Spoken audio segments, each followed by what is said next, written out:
Alright, for this review, we're going to be talking about Resident Evil 7 Biohazard. I played mine on PS4, and gotta tell you, this is definitely a freaking amazing game. The story for this is that you're a husband named Ethan, whose wife has been missing for 3 years. Then finally, after 3 years, you get a message saying from your wife saying to come get her out in the boonies in Louisiana. Though, of course, once you get there in, classic horror movie fashion, things go to shit real fast. It's a Resident Evil game that's set as survival horror, which is different from all of them, really. But before I begin, like the rest of the review, can we just take a moment to realize that this is the 7th Resident Evil installment? The first one came out on PlayStation whenever I was a kid, and even that creeped me the fuck right out. And for the most part, I've actually enjoyed all the Resident Evil games. The only ones I really had a problem with were the Revelations ones. Did not enjoy those nearly as much as the rest of them. I even enjoyed Resident Evil 6, which apparently lots of people had problems with. So, maybe take this review with a grain of salt. I mean, you could say I'm biased, but, aren't we all going to be biased towards video games? Same as any other kind of art content. So my pros for this game is, first off, I want to say I love this new direction. Definitely the rest of the Resident Evil games going on should be like this. Or if nothing else, Capcom's Resident Evil team should be making other horror stories like this. It doesn't even necessarily have to be zombies and zombie-related monsters. I would just really like to see the team continue on with this type of gameplay. Another thing is that this game was just super fun to play. There was never a part where I was, significantly bored. There was plenty of times where I had trouble getting past bosses and so on, but it also was still fun even whenever I was having trouble, because I was streaming and, chatting with my friends while playing, and we were all having a fun time. I think that was probably the most interaction I've gotten from an audience on Twitch, actually. So, apparently, it's a really fun thing to watch up on Twitch, too. Another pro for this game is that, as amazing as it already is, it's up on VR. And actually, that was kind of a sad thing.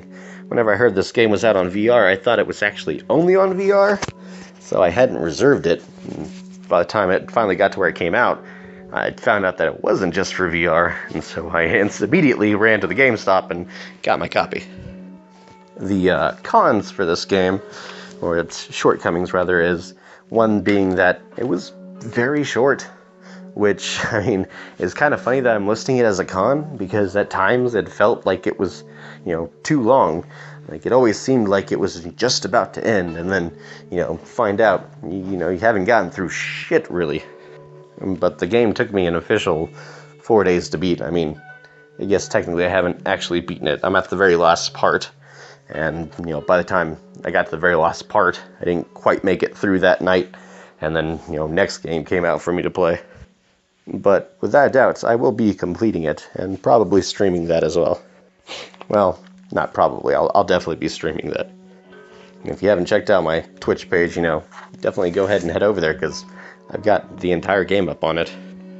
But while I'm on the subject of streaming, as I usually am, another con of it that I forgot to mention is that apparently the voices don't actually play through. Like, you don't hear music on the stream, you don't hear a lot of the stuff, and the main thing is you don't hear them speaking. So I did have to go into the options and turn on subtitles for the viewers. Another thing that I didn't like about the game was there's a part where you play a female character, and now once you play this female character, you are just stupid fucking powerful. Like, for no good reason. Like, bitch is a scientist, and she's got a combat knife, a submachine gun, explosives, for who the fuck knows what reason.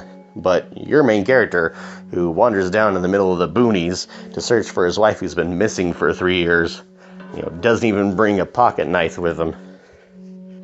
And when you do get weapons, they're all pretty weak. I mean, of course, they get stronger as you go along, but you're finding so little ammo and getting so worthless weapons, you might as well not even have anything. Another thing that really could have, I felt could have improved the game more is I wish they had had more puzzles in it. I actually enjoyed going through the puzzle parts of the game, and, all Resident Evil games have, their puzzles, but I wish this one had more puzzles and less the action, especially being a survival horror game as it is. I felt like it would have benefited from having more puzzles. And one of the worst things that I have to mention is, but of course, same with almost every company nowadays, the DLC. Upon releasing, this game already had DLC out. Like a whole another playable part that really should have been in the game from the start. And while it's only $10, I did pay $60 for a full fucking game. And sadly, because the game was so good, I want to keep playing, so I'll probably wait until the DLC comes down in price. But the fact that they're charging, makes me really not even want to. It's just so hard to justify continuing to pay for the game you already fucking bought. So my final decision, my score for this review is I have to give it a 9 out of 10. Honestly, if it wasn't for the DLC and they had a lot more puzzles to play with, probably would have ended up being a 10 out of 10. This is a really fun game, and if you haven't already bought it, then you need to go out and buy it. You need to support this game. Definitely need to let Capcom know we want more of this. And from what I hear, the game's not doing as well as they want it to, even for all the good it's actually doing. Anywho, that is my review for Resident Evil 7 Biohazard. I hope you enjoyed it. Be sure to subscribe, like, comment. That's what makes the YouTubes go around. And, most importantly, be sure to take care of yourselves.